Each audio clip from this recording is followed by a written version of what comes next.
ofisi ya SIDO mkoa wa Dodoma. Kwa nini tuko hapa? Tuko hapa tuna lengo kubwa moja ya kuwakutanisha kati ya wajasiriamali na taasisi za kifedha. Na moja taasisi ya fedha ambayo leo tuko nayo kwa lengo letu kubwa ni TAB Bank Development, ambao wao lengo lao kubwa kukutana nao waweze kueleza sifa na vigezo vyao ambavyo vitaweza kuwasaidia katika swala zima la kuweza kukua katika biashara.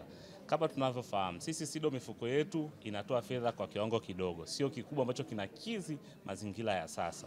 Kutokana na hiyo changamoto, tukaona ni vema tuwakutanisha wajasiriamali wenye viwanda vidogo na vya kati ili waweze kukutana na hizi taasisi za kifedha nyingine ambazo wao wanatoa mkubwa. Kwa mfano sisi tunaishia milioni 5, lakini wao wanaweza kuanzia pale kwenye milioni 5 na kuendelea juu ili waweze kufanikisha malengo yao kulingana na mji wa Dodoma unavyokuwa na kasi ya maendeleo katika mji wa Dodoma. Kwa hiyo tunaona kabisa sisi kama SIDO kwenye financial kwa kile kiwango, sisi kazi yetu ni kuwalea, na tukishawalea tukiona kwamba wameanza huku chini wameshapata zile sifa, sasa tuwaunganishe na taasisi nyingine ili waweze kufanya vizuri zaidi. Ika wajasiriamali zaidi ya 100 ili waweze kushiriki, lakini lengo kuu lilikuwa ni kukutana na watu 70. Lakini mpaka sasa waliofikia wameshafika watu 98 wenye viwanda ambao watapata hii elimu, na hii elimu itaweza kuwasaidia kuwavusha kutoka hatua moja kwenda hatua nyingine. Na kuna wengine tuliowaleta ni wateja wetu wa mikopo ambao walishafika kwenye baa, lakini tunaona kabisa hata sisi wenyewe mahitaji yao ya biashara zao tunaona wanahitaji kupata zaidi.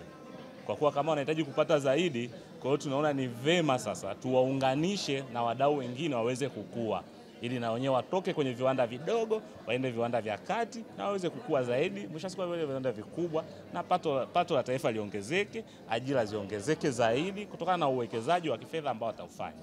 Kama SIDO, malengo pia, moja ya kazi yetu kubwa ni kutoa mafunzo mbalimbali. Na moja ya mafunzo tunatoaga mafunzo ya usimamizi wa fedha, mambo ya utunzaji wa kumbukumbu. Kwa hiyo haya kupitia haya mafunzo mbalimbali tunayoyafanya, kuna sehemu ambayo inakuwa lazima tuwafundishe mambo ya usimamizi wa fedha. Lakini sisi kwetu kabla ya kupata mikopo, lazima wanafunzi wote washiriki darasa ili waweze kupata kukumbushwa na kuelimishwa zaidi kwenye masuala mazima ya usimamizi wa fedha ili waweze kwenda mbele. Ndio maana hata leo tuko hapa kutoa vile ni mwendelezo wa elimu ya fedha, na wakiona wanakidhi vigezo zaidi ya wanakostahili kwenda, wataenda kwa wale wenye vigezo baada ya kupata hii elimu ili waweze kukua. Kama tunavyofahamu, fedha, mazingira unayatengeneza wewe mhusika ili fedha iweze kukaa kwako. Hakunaga fedha inayopita tu.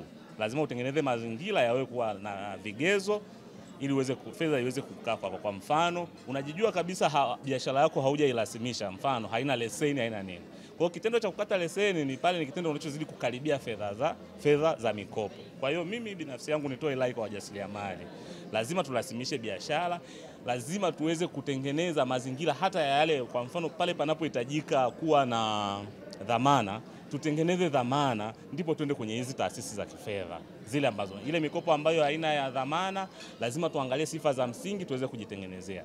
Kwa hiyo kwa rai yangu kuu kwa wajasiriamali wenye viwanda, lazima wajitengenezee sifa za fedha ziweze kutulia kwao. Usipoweza kutengeneza, fedha ziwezi kukaa. Kuwa hapa Dodoma leo, benki ya maendeleo TAB ni benki ya serikali ya kisera ambayo inashiriki kwenye kuchagiza uchumi wa nchi. Lakini benki hii ilitenga kiasi fulani cha pesa kwa ajili ya kuwafikia wajasiriamali wakati na wadogo. Lakini baada ya kutenga pesa hiyo, ilitafuta wadau ambao wanaweza kuwasaidia kuweza kuwafikia wajasiriamali hawa. Na moja wa wadau wakubwa ambao wanaweza kutusaidia kuwafikia wajasiriamali ni SIDO. SIDO inafahamika kuhudumia wajasiriamali wadogo, wakati na wakubwa, na kwa muktadha huo benki ikaona ishirikiane nao kuweza kuwafikia wajasiriamali hawa. Na tumekuja hapa Dodoma kwa ajili ya kufanya warsha fupi ya siku moja ambayo itatukutanisha sisi taasisi ya fedha ya TAB pamoja na wajasiriamali hawa, ambapo tutapata nafasi ya kuelezea bidhaa zetu na kuangalia namna ambavyo tunaweza tukashiriki kwenye kufinance ama kugharamia miradi wanaoifanya wajasiriamali hawa. Benki ya maendeleo TAB ina majukumu mengi ukiacha tu kuwafikia wajasiriamali kama ambavyo nimetamka awali, na benki hii ina bidhaa mbalimbali including bidhaa ya kilimo. Kwa hiyo kwa maana ya wakulima, benki ina pesa specifically kwa ajili ya kilimo ambayo imeitenga, na ina miongozo yake ambayo ni nafuu na bora kwa wajasiriamali. Kwa hiyo hawa watu wa kilimo wana nafasi yao, waje ofisini, tutajadiliana nao namna ya kuwafikia, na mfuko huo upo.